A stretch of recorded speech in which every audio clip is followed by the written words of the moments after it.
Core premise: the Shallier Certainty Compact discards a decommissioned prophecy computer on humanity as a charity gift, certain that a species defined by self-doubt could never operate a machine that requires absolute conviction to run. Hidden value: the machine was never broken. It was designed for a species that reasoned in probabilities, not certainties, and the Shallier, who have not doubted anything in 9,000 years, have never once been able to calibrate it. Protagonist: Dr. Amara Osei, decision scientist, specialist in uncertainty quantification.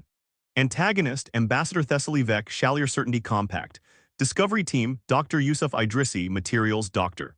Maylin Zhao, systems architecture, Dr. Tomas Ferreira, cryptolinguistics.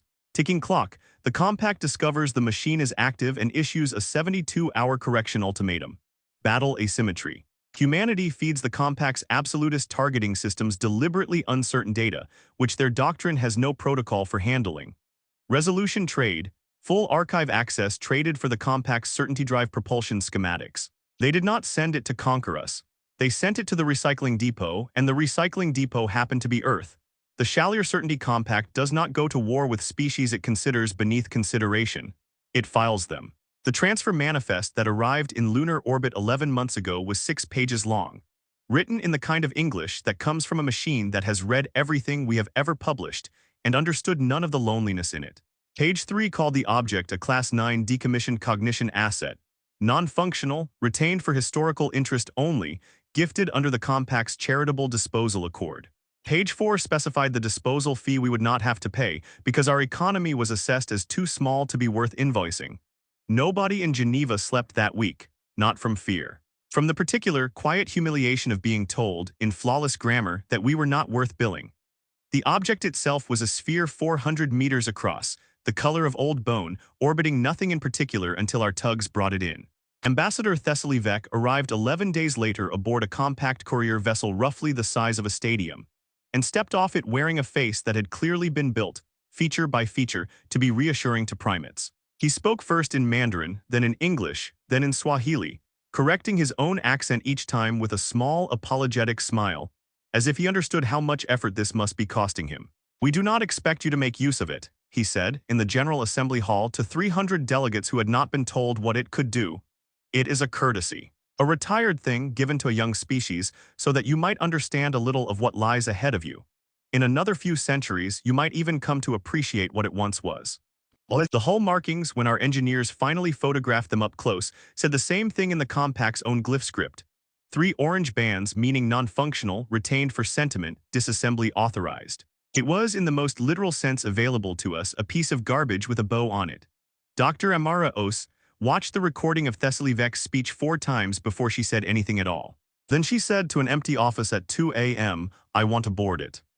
Amara Osei had spent 19 years building decision models for situations with no good data, pandemic response, climate tipping points, nuclear near misses, and had been called at various points in her career an alarmist, a pessimist, and once memorably in a peer review she still kept printed out, professionally incapable of confidence. Her entire discipline was the mathematics of not being sure. When the compact's press release described the object as a cognition asset, she did not think weapon and she did not think treasure. She thought, something that makes decisions under uncertainty, retired by a species that has never once decided anything under uncertainty in its recorded history. They stripped what they thought was dangerous, she told the room, 3 days after the object arrived in low orbit. Weapons, drives, anything that could be turned back on them, but they didn't strip the part they didn't understand. "I'm interested in everything else." It was not a rallying line, nobody stood up. Half the room did not know what she meant. But Yusuf Idrissi, sitting near the back with a coffee he had not touched in an hour, put his cup down very carefully. The way a person puts something down when they are trying not to be the first to speak too loudly. The boarding party was small on purpose. Amara Osei, Yusuf Idrissi, Maylin Zhao, and Tomas Ferreira, none of them soldiers, all of them people who had, at some earlier point in their careers, been told they were wrong about something they later turned out to be right about.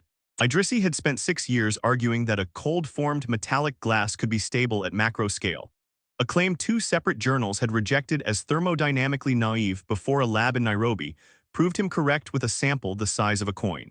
Zhao had built her career reverse engineering systems from their failure modes, a specialty her own department chair once called forensic, not scientific, a comment she still brought up at dinner parties, unprompted with visible relish. Ferreira read dead languages for a living, and had once identified a forger's error in a supposedly untranslatable manuscript that 3 national museums had certified as genuine.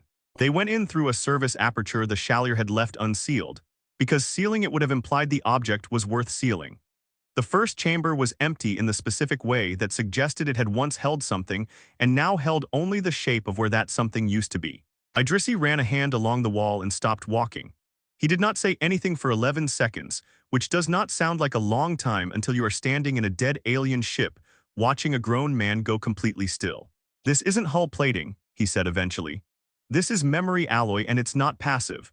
The molecular lattice is actively organized semi-crystalline at ambient temperature, but the crystal orientation keeps shifting very slowly like it's still thinking about what shape it wants to be.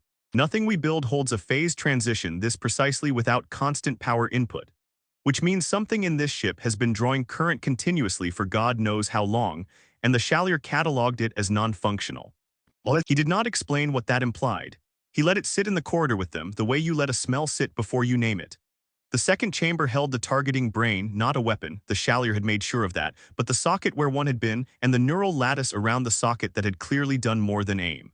Meilin Zhao spent 4 hours in that room without speaking to anyone, tracing conduit paths with a borrowed stylus, before she sat down on the deck because her legs had stopped agreeing to hold her up.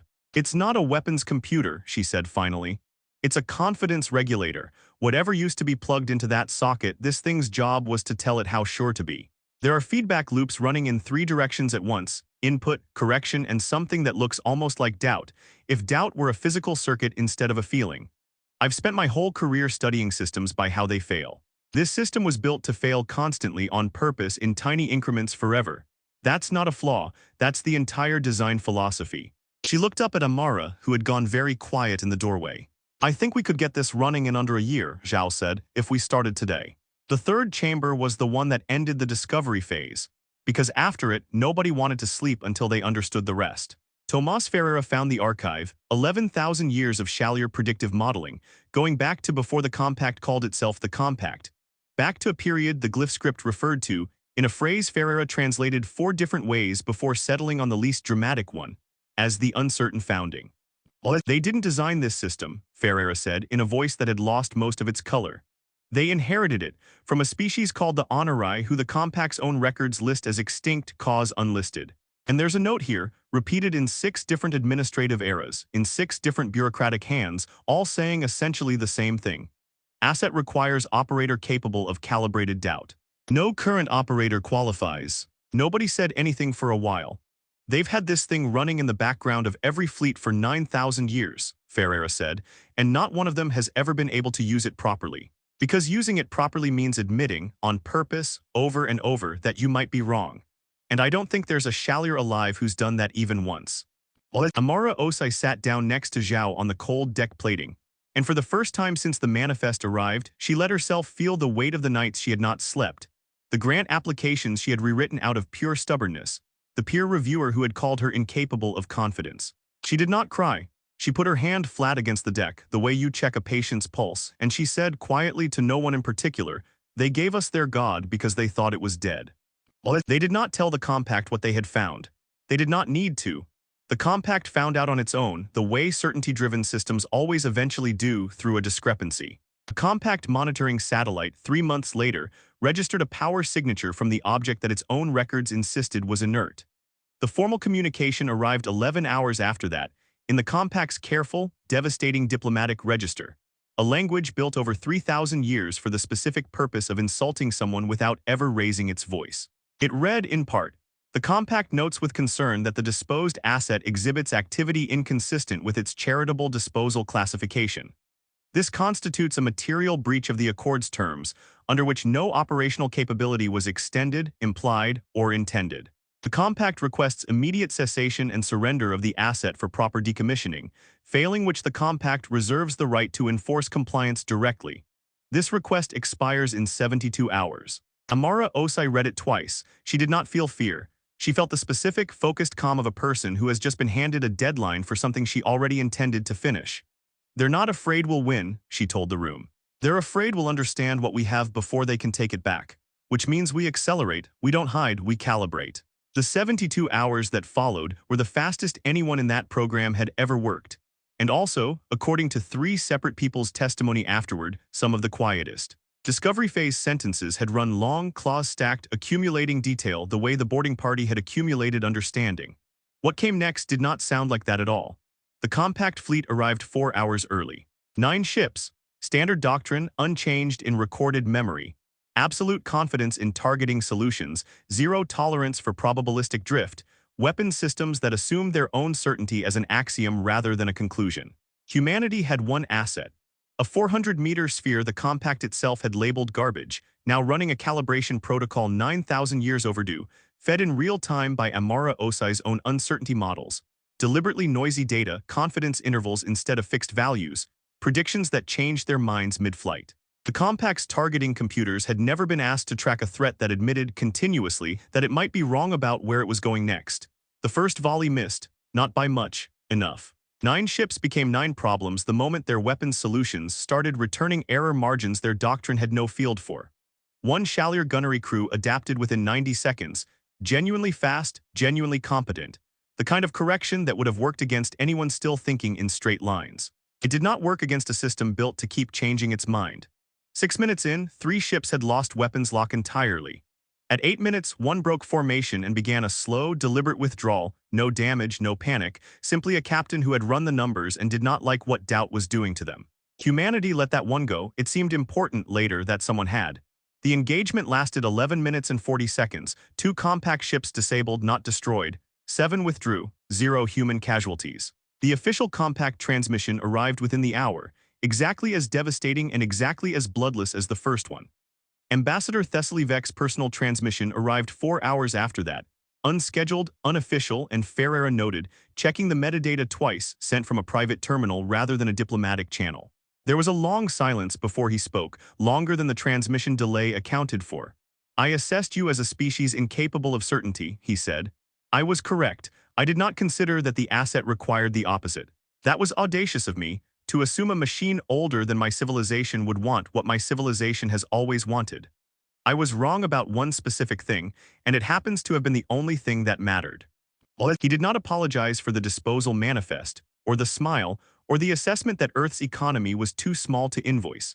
He apologized for exactly one error precisely, the way a species that has never doubted anything learns to, for the first time in real time on camera. Amara Osei was already back at her terminal before the transmission finished playing for the rest of the delegation. She had the calibration logs open in one window, and in the other, a draft memo titled Materials Exchange Preliminary Terms.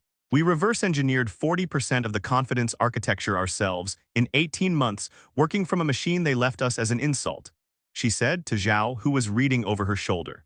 "With the full honor protocols on the table, we could have the rest inside 6.